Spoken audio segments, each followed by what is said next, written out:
ఇప్పుడు మనింట్లోనే చట్టమూ ఉంది, రాజకీయమూ ఉంది. ఈ రెండు వేరువేరైనా నా ఇంట్లో ఒక్కటిగానే ఉండాలి.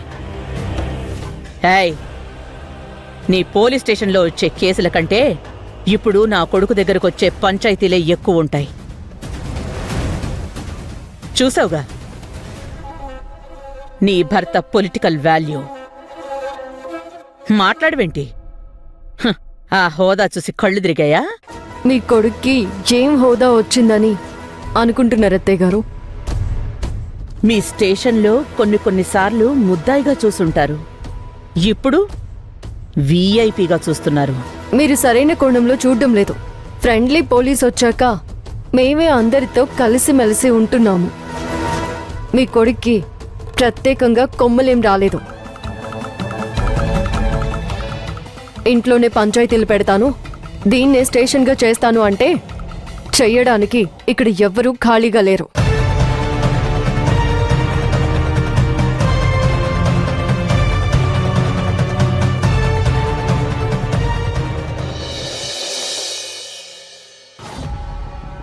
విక్రమ్, వెళ్ళి ఫ్రెష్ అయ్యరా నాన్నా, భోంచొద్దు. నాకు ఆకలిగా లేదమ్మా.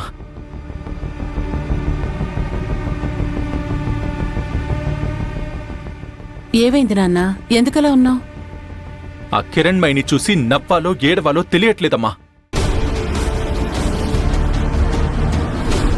నాకు ఏ ఇబ్బంది వచ్చినా నా పార్టీ కార్యకర్తల్లో ఎవరైనా అరెస్ట్ అయితే నాకు కిరణ్మయి గారే బెయిల్ ఇస్తారు. ఆ కిరణ్మయి ఆ సత్యగారికి పర్సనల్ లాయర్గా పనిచేస్తుంది. అందులో తప్పే ఉందిరా. ఉంది, తప్పే ఉంది. ఒక పనికి మాలిన వాడికి పర్సనల్ లాయర్గా ఉండే క్యారెక్టర్ కాదమ్మా కిరణ్మయిది. కేవలం నా మీదున్న పంతంతోనే ఆ సత్యగాడి కేసుని డీల్ చేస్తుంది.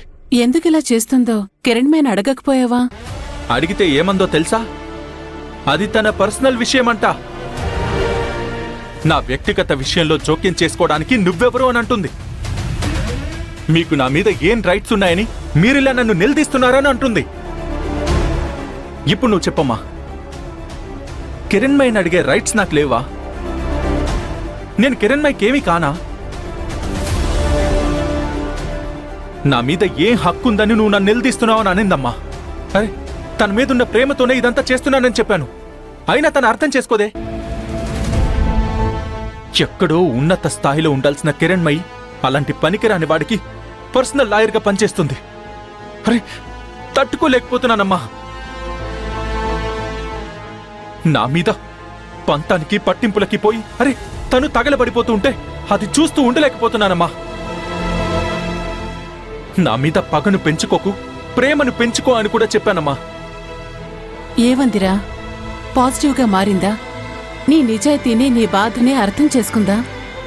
తను జీవితంలో మారదమ్మా. ఇప్పటి వరకు నన్ను క్షమించకపోవడం కారణం కాదు. నాకు అగెనెస్ట్గా ఉన్న వాళ్ళతో కలిసి నా మీద గెలవాలనుకుంటుంది. కిరణ్మయి ఇలా ఆలోచిస్తే ఇక మీరిద్దరూ ఎప్పుడు కలుస్తారు నాన్న? నేను నువ్వు చెప్తే విన్నాను. నేను కిరణ్మయిని అర్థం చేసుకోవడానికి ప్రయత్నించాను. కానీ నాకు అర్థమైంది ఒక్కటేనమ్మా, తనకి నా మీద ప్రేమ లేదు, ఉన్నది పగ అనే అర్థమైంది. అరే, అలాంటప్పుడు నేనెందుకమ్మా తన్న అర్థం చేసుకోవడం? నువ్వు తొందరపడొద్దు నాన్న.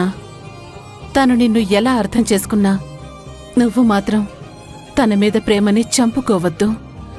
విషయం ఇంత దూరం వచ్చాక నేను ప్రేమించిన అమ్మాయి అని కూడా చూడనమ్మా. వద్దు నాన్న, అలా చెయ్యొద్దు.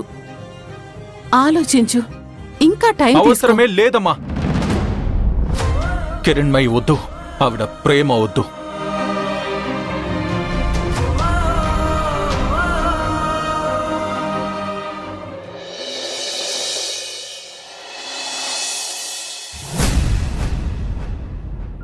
Manju, many many happy returns of the day. నా డార్లింగ్ కి పుట్టినరోజు శుభాకాంక్షలు. Happy birth. ఏమైంది? ఆపండి, మీరు నా దగ్గరికి రావద్దు. ఈ రోజు నీ పుట్టినరోజు. నాకు తెలుసు బంగారం. ఆపండి.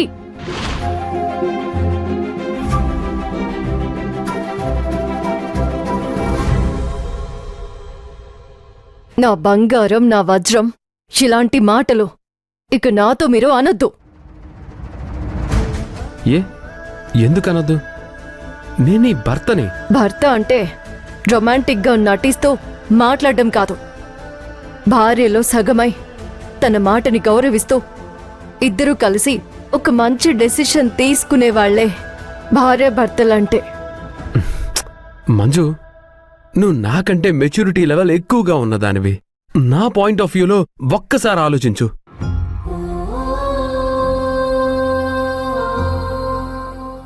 మినిస్టర్ విషయంలో నేను తొందరపడ్డం లేదు.